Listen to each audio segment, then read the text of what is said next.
second versus first at the top of the Liga. Just 2 points separate these Spanish giants going into the clash.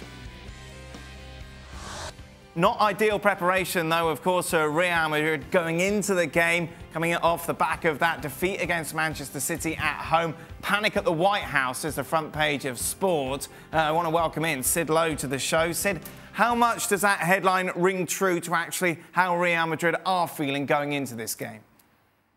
Well, look, Sport is a pro-Barcelona sports daily. The other big pro-Barcelona sports daily is El Mundo Deportivo, who today went with almost exactly the same headline. They went with white panic. And, of course, in part, this is wishful thinking from their point of view. But it's also about the response to the defeat against Manchester City, the fact that Real Madrid have dropped 5 points over the last 2 weeks in La Liga, and that sense that there is tension building. Not least, of course, because people remember what happened last year when Barcelona went to Real Madrid and beat them twice, knocked them out of the Copa del Rey, knocked them out of the league title race, and they were beaten by Ajax. All of that in the space of 8 days. And so there is this sense that, hang on, it's happening again. Zidane said last week, after the game against Levante, next week our entire season is at stake. Of course, that meant 2 games, City and Barcelona. They've already lost the City one, and now comes Barcelona. And it's that City defeat, I think, that has shifted the, if you like, the emotional balance going into this game. Where has the finger of blame been pointed, Sid, after that defeat, and how is that going to change things going into the weekend? Well, as I say, I mean, look, even on Monday, before that game, one of the headlines in one of the Madrid papers was talking about a psychosis, this sense of fear that the same thing as last year would happen again. And you thought, well, that's really exaggerated. But, of course, by Thursday morning, at which point they had been beaten by Man City, it didn't feel quite like that. Now, there's a finger of blame pointed at Zidane, not least, of course, the decision to leave out Toni Kroos. I think there's been a sense that they allowed themselves to collapse in the last 10 or 15 minutes. But I think the broader analysis, and obviously there's been some questions about the referee just because there always are. I think the broader analysis, though, has looked at this and thought, actually, City were probably the better side for maybe 70, 75 minutes of this game. And that has brought to the surface those doubts that are much deeper lying at Real Madrid about whether they're scoring enough goals, whether that defensive solidity we saw as recently as 2 or 3 weeks ago was actually based on something that perhaps wasn't as tangible as we wanted to believe, and that maybe Real Madrid are just not quite that good. Now, of course, the context of this, Dan, is that things aren't great at Barcelona either. Yeah, that's interesting, boys, isn't it? It's not the Clasico that has been a few years ago. We had 2 real top teams going head-to-head. It's amazing how things change, though, isn't it? Because the whole thing at the Nou Camp was burning. You could smell the smoke like a month ago, and now the worm has turned. It seems like it's... I know there's still issues at Barcelona, I understand that, but it seems the pressure has shifted somewhat. To go back to the game in midweek, I think the bigger concern, and Sid touched on it, was the fact that even City, who kind of never really got out of second gear for a lot of the game, but whilst they had their foot on the neck of Real Madrid, really could have finished them off. I mean, 1 header in the first half from Benzema was all they could muster. I know it got a little better for them after they scored, and City were under pressure for a bit, but then they took hold again. And I just feel they're not able to control the game like the ones did. I mean, I suppose it was a Kroos or Modric thing during the week, because obviously the Casemiro, Modric and Kroos, there's not enough legs in there anymore, so young Valverde plays. And that's a big decision for him at the weekend. What does he do? Because he needs to try and get control of that middle of the park. That's what they did so well when they were very successful. What is he likely to do, Sid, regarding that 11? That's a very good question, because Zidane does have a habit of surprising us. And, you know, of course, you look at the midweek game and the inclusion of Vinicius. Maybe we saw that coming, but nobody saw the lack of Kroos being a probability. And so I think what he will probably try and do is reinforce the midfield. Looking at that lineup there on the screen, I think you would say that's perfectly plausible. It's also plausible that instead of Vinicius, it's Isco that goes in there to try and create what Craig was talking about, that control in midfield, the number of bodies in there, the players who can keep hold of the ball, which was what was so surprising about the absence of Kroos, because while it's true there are other good footballers in the team, he's the one that judges the pace of the game the best, that maybe doesn't kind of stand out, doesn't do really dramatic things, but gives them that degree of control that they lacked. And I think there are some very significant doubts. That's a perfectly plausible lineup. I wouldn't be at all surprised if we saw a variation which might be Isco instead of Vinicius, though. Does that work for you, Stevie? Adding an extra man in midfield? Absolutely. I think that's a smart move.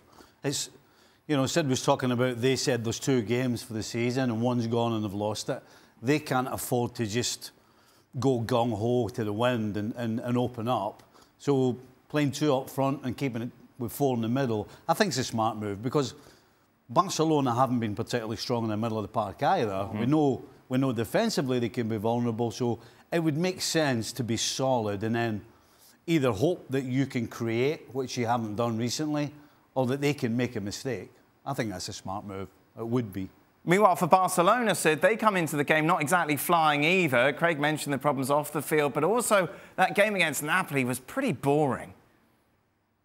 Yeah, it was, wasn't it? I mean, look, on one level, I suppose, and bear with me while I say this, because to start with, it might sound a little bit daft. I suppose on one level, given how poor Barcelona's away performances and results have been, I think I'm right in saying that it's only 2 victories in a knockout game away from home in 10 matches in the Champions League. You go away to Napoli, it's fairly dull. Apart from the moment when you got caught, though, you keep a certain degree of control. You get a 1-1 draw, and you probably think that's quite good. But yeah, absolutely. The response to this was, oof, this isn't very good. Napoli shouldn't be the strongest team in the Champions League. They should be a team that you can go away and beat. And that Barcelona lack the fluidity in the passing, they lack pace, they lack the ability to create chances. And that meant that on Tuesday night, there was a certain degree of pessimism, I think, in Barcelona about the Clásico. Of course, what changed it is exactly what we've just been talking about. Not so much a change at Barcelona, but a change on the other side of the divide.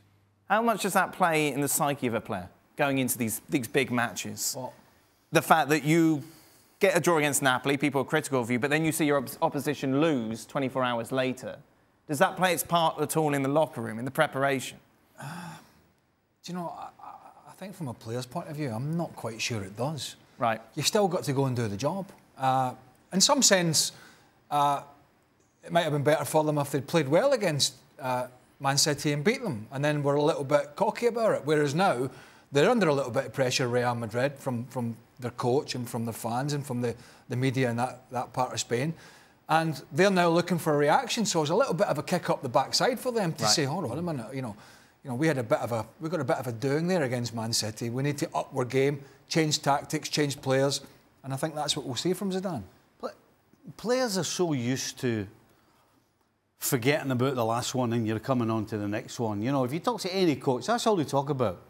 Like, that's behind us. This is the most important. So players aren't thinking, as Sid mentioned, this time last year, when it all went wrong with the Barca defeats and Ajax as well. No. That doesn't play into their... No, not at all. Because when you're going into training, part of your job as a coach is to get everything bubbling and get everybody thinking about the next game and go through what you're going to do and all the positive stuff. So you kind of don't have a lot of time to think about the negatives.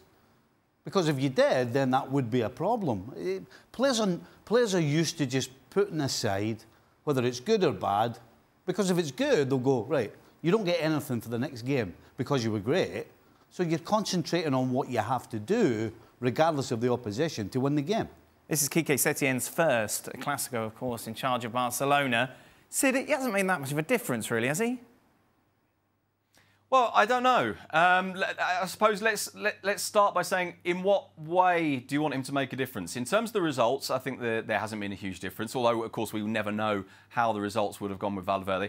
I think in terms of the way that they're trying to play, the style, the mechanisms, I think we are seeing a shift. I think we're seeing a shift which has both its good side and its bad side. And I think we're seeing greater control. I think we're seeing a team that is trying to win the ball back quicker than it did before, that's pressing that little bit higher. But then I don't think there's too much doubt that, for example, the first game against Granada, when it was over 1,000 passes, I think when you look in particular at the game in Napoli, there are people looking at that and saying, well, this is Setien. So the possession is all there, but for what? And I think there is that doubt about whether they have yet got, or whether they will ever get, the speed of that ball circulation, the ability to open up spaces, which makes that possession really, really worthwhile. Now, the possession is useful, I think, in terms of control and protecting an otherwise quite vulnerable defence, but it hasn't yet proven to be useful in terms of creativity.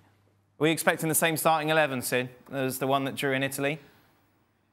I think we're expecting something broadly the same for one very simple reason. They don't have any other players.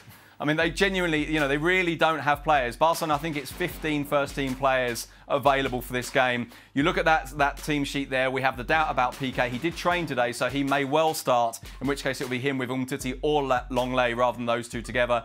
I think the midfield is very likely to be that free. There is a slight doubt about whether or not he plays Braithwaite up front or Ansu Fati in that Arturo Vidal role, but I think that a bit like Zidane, he may well be conscious of trying to have as many bodies as he possibly can in the middle of midfield. Take a look at how the bookies have this set going into Sunday's game, and not really separating them by that much. Real Madrid with the home advantage. Favourites, Barca only 2-1 though to take all 3 points. Let's get some predictions. Sid, I seem to remember you predicted 2-2 for the last 17 Clásicos.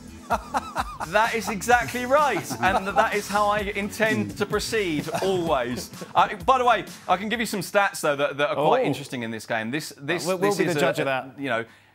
Yeah, OK. If Barcelona win this, it would be their 5th consecutive league victory at the Bernabeu. This is a place where they do go and win. They've won 8 of their last 11 at the Bernabeu. And it's not just Barcelona, by the way, because Quique Setién has been there 3 times as a coach, and he hasn't lost yet. So it's 2-2. He's almost got him off the edge there. Almost got him off. Nearly got him off the edge. It's a different... My head says... I could see Barca going there and winning, particularly with Messi when his 4 goals was against Eibar last week. But my heart says a response from Real Madrid. You know, behind in the league, poor against City, probably will make changes at home. Yep. I'm going to go for a response from Madrid, a Madrid win. Madrid win, Stevie? I don't like the look of Langley and Umtiti as a pair. I mean, even Piqué's not 100%. At least his influence would make a difference. So I'm going to say that Real Madrid don't lose. Before we let you go, Sid, who's this game bigger for? I guess it's bigger for Barcelona. Bigger for Real Madrid, if only because Barcelona have a 2-point cushion. In other words, obviously, you know, forgive me for stating the bleeding obvious, but if Madrid win, it's only 1 point. The league title isn't over. But I think if Barcelona to win and it goes open to 5 points plus head-to-head goal difference, which effectively makes it a 5.5-point lead because that can't be overturned with 12 games to go. I think Real Madrid, to take you back to that discourse we were talking about at the start, we're playing for our entire season. It's 2 games that we cannot afford to lose. They've already lost one of them. So I think in that sense, it's probably bigger for Madrid in terms of the obligation to go and win. Well, thank you very much for watching ESPN on YouTube. For more sports highlights and analysis, be sure to download the ESPN app. And for live streaming, premium content, and let's not forget as well, ESPN FC 7 days a week. Subscribe to ESPN+.